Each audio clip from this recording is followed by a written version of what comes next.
Number 2, the law of seed time and harvest. Genesis chapter 8, the Bible says in verse 22, this was after God had destroyed the whole earth with flood, and Noah and his family alone were safe, and the animals that came in with him, when they came out and they made a sacrifice of God, God brought out a covenant, a rainbow. Remember, what's the meaning of a rainbow? God said, this is my covenant with the earth. I will never destroy the earth with water again. That's why you discover that when the rain is so much, the rainbow will show. It is God only saying, I have not forgotten my covenant. Oh, let the rain rain, cat and dog. The whole earth will never sink again. I will take it part by part. May flood do not destroy Nigeria. And so God said, I will never destroy the whole earth again with flood, and this will be the sign of my covenant. And he said, from now, as long as the earth will exist, because I will not destroy it again, it means it will continue to exist, there will be seed time and harvest. What's the principle of seed time and harvest? It's the principle of sowing and reaping. You cannot reap where you did not sow. Tell your neighbor, you cannot reap where you did not sow. You know the worst part of it is that some people, the devil will not say they should not sow, but he will not make them stay to reap what they have sown. They will sow it though, somebody will come and eat it. That is the place of patience and getting there. Perseverance. The Bible says, though we sow in tears, we will reap how? In great joy. Great joy. That's why every farmer, I think I was saying that to Brother Isaac, every farmer must sweat. How can you be a farmer and you are not sweating? Even in winter when you are putting on jacket as a farmer, you will sweat. So the period of sowing is the most tedious and rigorous, but the most essential period in your life. For those of you who are just getting married, that is where you understand what I'm saying. The investment you put into a marriage. Oh, my friend, when you now give birth to a child, I cannot explain to you how much in my lifetime I've spent on Pampers. No, I can't explain to you.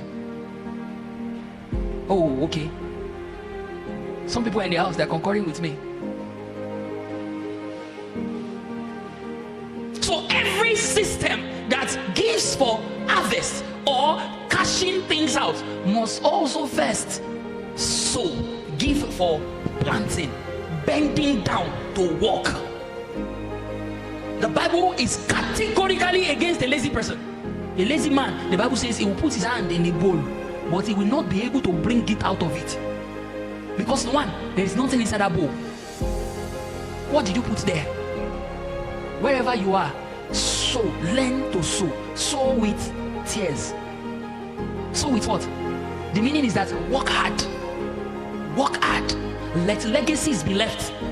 That you were there. Let it be known you came here. May you never pass anywhere and there is nothing written about you. No signs that you passed. You just passed like a snake going through the rock. No legacy. Zero.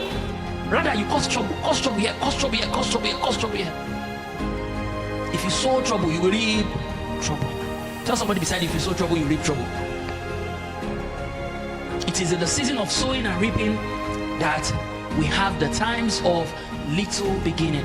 It is Psalms 126 verse 5 that says, those sow in tears reap in joy. And Job chapter 8 verse 7, it says, we should not forsake the times of little beginnings. Start small. Tell somebody beside you, start small. Tell another person, start small.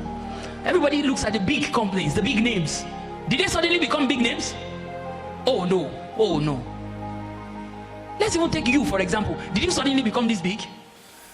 Those of you who are still upcoming fathers and mothers, you may not understand this very well. Severally, when I lay my children to sleep at night and I look at them, I imagine when they were babies. And each time I have these memories or these thoughts, I can imagine how my father also looks at me at this my age. Are you getting what I'm saying, right? You started with him and the whole thing is and you just throw it away. Every small business you start, you cannot be consistent at it. Not sure it. There is an instruction for us already in Genesis chapter 1 verse 26 and verse 2 verse 28. The Bible says, and be fruitful. And God blessed them and God said, be fruitful, multiply. Meaning your state of fruitfulness starts somewhere. Do something. Have a vision of how big it will get. That is what will drive your passion. Someday I'm going to be a global name. Someday everybody will know me as the chief welder of the whole of Nigeria.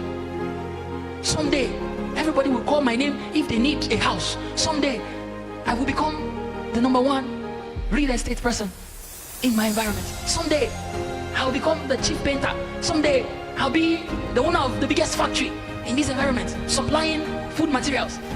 Someday. And this drives, fuels your passion.